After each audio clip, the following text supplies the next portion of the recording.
Okay, now we're going to move on to our last problem, which says explain why the area formula for triangles makes sense. Assume that your students know the area formula for rectangles, but not parallelograms, and note that this triangle is not necessarily a right triangle. So, in the event that we did have a right triangle, this problem would be a lot easier to solve. Because when we have a right triangle, such as this one, oh, that's not a straight line.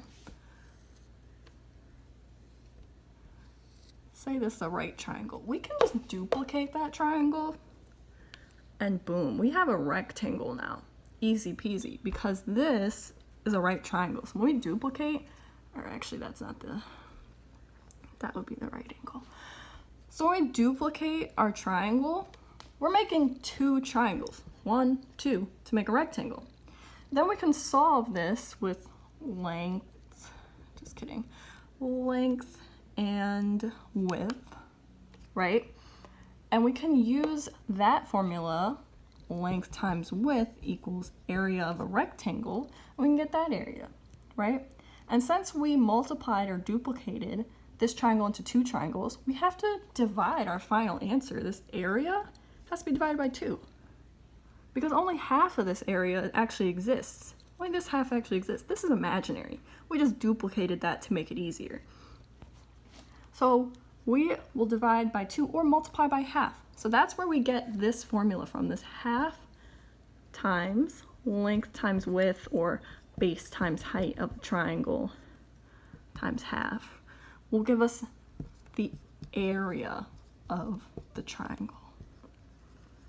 So that's where that comes from, is this idea that rectangles are cut into triangles, and you can fit 2 triangles inside of a rectangle. So that's why it makes sense that we just use that same area formula that we use to find a rectangle, and we just divide that in half to get what's really there, not what we imagined is there. Now, this is not the case in this problem, though, because right here, we don't have an easy peasy right triangle. Pretend I haven't drawn here yet. So this way, we're going to have to actually divide or subdivide this triangle, and then we get 2 right triangles. Then we'll duplicate, and we'll create this nice big rectangle. So I have trouble doing problems when I'm not given actual lengths and just kind of imagining, so I gave a length. So I said that the base of this triangle is 10 centimeters, and we'll say the height is 6 centimeters. So we moved and duplicated these triangles over to create a rectangle. Now we have 2 rectangles, or we can just say 1 big old rectangle just to make it a little easier. So we can find the area of this rectangle here using length times width, the same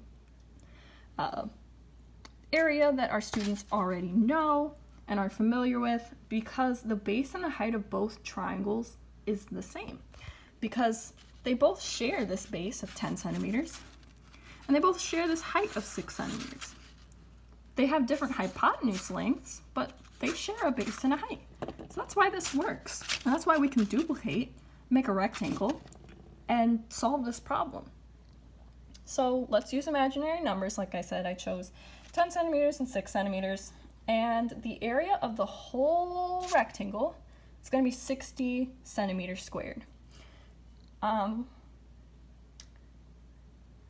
But we know just by looking at this rectangle, half of the space in this rectangle is imaginary, because we duplicated, boop, and that doesn't really exist. It's empty. So we need to divide half, or divide by 2, this whole rectangle area, because that doesn't really exist.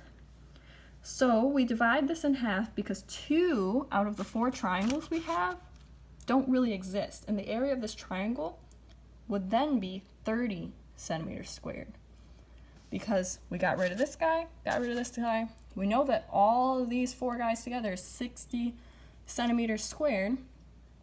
So if we get rid of half of this, we know that we have 30 centimeters squared as our area. And that is why the formula for finding the area of a triangle works, because triangles make up rectangles.